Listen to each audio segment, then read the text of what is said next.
Hello YouTubers and Amstrad fans. Today I'm going to be taking a look at one of the most graphically impressive games on the Amstrad, Night Force. And just check out these loading screens and how gorgeous that is. Alright, I've got the loading times out just to get within the YouTube time limit, but anyway, this is the menu screen, and you can choose one of the 4 statues to go to one of the 4 levels in the game. And I'll just tell you a little bit about the game now. You control that knight there, whose name is Fairstorm. He's off to rescue the Princess Tanya. A bit of a odd name for a princess, really. And well, the backstory is Fairstorm the knight. He's going to go to 4 different time zones throughout history and in the future. And he's going to battle 4 clones of this sorcerer demon called Red Sabbath. And you've got to destroy each of them in the 4 time zones. Once you've killed all 4 clones of Red Sabbath, the game's won, and you've rescued the princess. Okay, so you're going to go through 4 time zones. There's modern day New York, there's a prehistoric one, one set in sort of a fantasy land, one set in the future, and this level, the first level I've chosen is the future level. Basically, there's about 2 screens per time zone, so it's a pretty kind of small game, really. It's also initially one of the hardest games. Literally, if you haven't played this before and you boot it for the first time, and perhaps if you haven't watched this video as well, showing you how to progress in the game, you literally die within seconds. Because basically, you've got to kill each one of these sort of like enemies on the screen, and they can only be killed in a certain way at a certain point on your sword, and the sword can go in about sort of 8 different directions. Alright, okay, I'll just rewind there very quickly. When you've killed a certain number of them, a little sort of icon appears in the bottom right hand corner of the screen. I'll show you that again later, which means you can now sort of like progress and go after Red Sabbath there, who's actually in blue for some reason, and you can sort of safely kill him. So there, I've just killed the first clone. I can now go back and wait for a bird to appear on the screen. And once you get a bird flying across the screen, you shove your sword into it, kill the bird, and return back to the stones on the menu screen, and you choose your next time zone. So basically, just got to survive for a little bit longer here. Oh yeah, obviously, as I was saying before, when you collect a certain, when you've killed a certain number of them, a little icon will appear to say like you've got some gem or whatever it is. You can see that little monkey icon in the bottom right corner of the screen. That's what I was on about earlier. And I've cut about 40 seconds worth of me waiting around to kill the bird because of the YouTube time limit.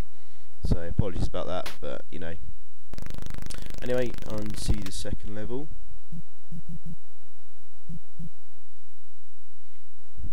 And this time around, I'm just going to describe sort of how you kill various things. For example, like the skeleton there, you need to use the up and right or up and left keys and the fire button to swing your sword up and right. To kill those flying skulls, you need to time it just right. Always duck down for that guy and wait for him to jump, and then turn around and kill him with the sword with a lateral thrust, which is basically firing left or firing right. Duck, turn round, got him. And if you position yourself just right and time yourself just right, you can kill the skulls as they appear on the head of the skeleton, but I've kind of messed it up there. Oh yeah, and watch out for the bubbles on this level. As soon as you see the bubbles, try and get rid of them as soon as possible, because they will just sap your energy so quickly if you leave yourself unguarded. And of course, yeah, if you duck down, you're protected from any of the enemies on the screen there.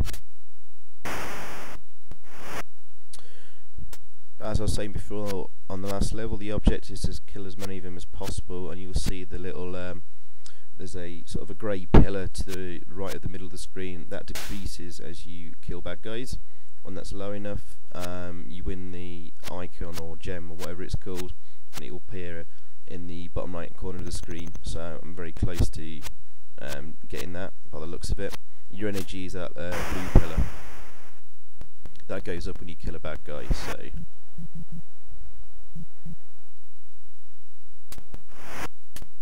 Oh yeah, and don't stand around for too long, some skeleton hands will come out from the ground and grab you. You want to get stuck. So, nearly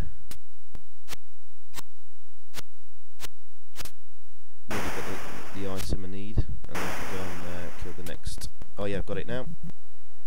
You can see it's just appeared in the bottom right corner. Jump very quickly across to Red Sabbath and kill the clone.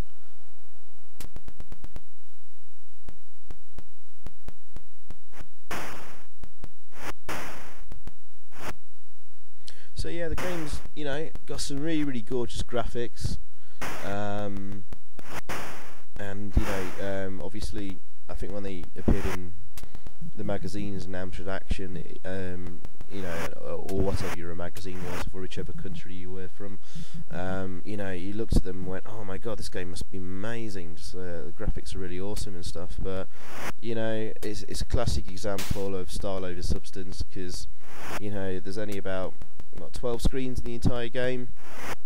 The gameplay is pretty, well, you know, you can see for yourself really.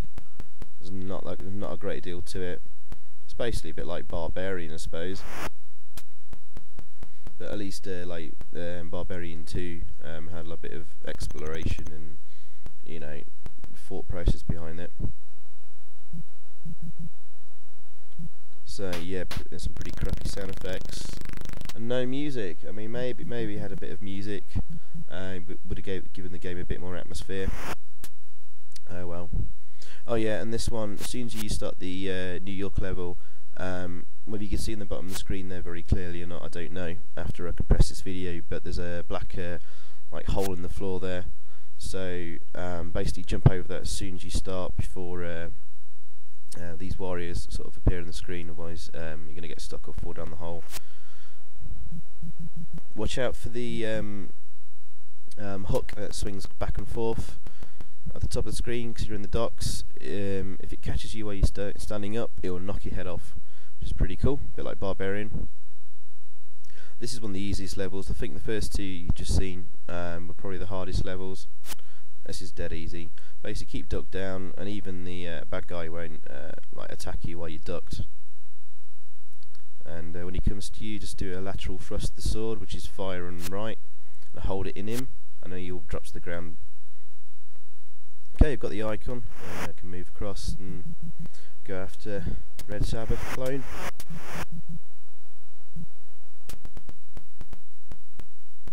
Which is pretty easy.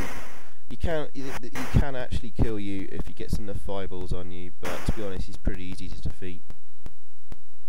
Just follow his shadow around and use a lateral thrust of the sword, which is fire and right or fire and left.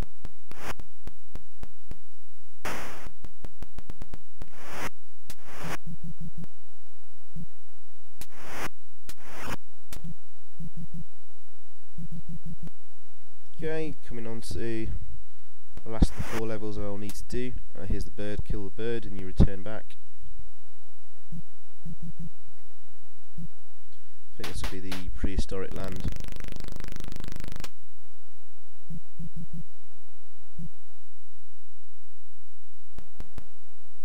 Okay, just move back and then jump, because if you jump from where you start, you actually miss your landing and fall to your death and it's game over.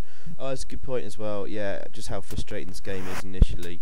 Obviously you've got to work out how to kill each bad guy, but if you do die, basically there's no lives, it's game over and you have to start all over again. So it's pretty annoying. These guys are pretty easy to kill.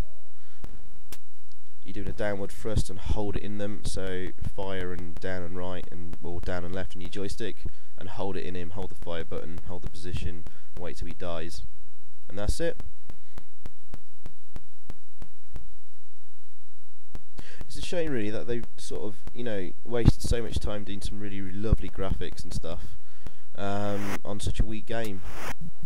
Okay, that's the final icon. Okay, we can now go and kill the final clone of Red Sabbath and win them back the princess.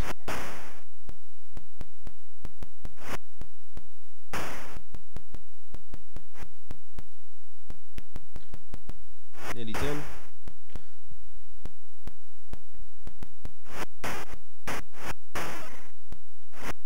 Couple more swipes and that's it.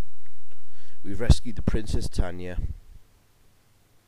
And a nice game over screen. Thanks for watching and see you next time. Cheers, bye.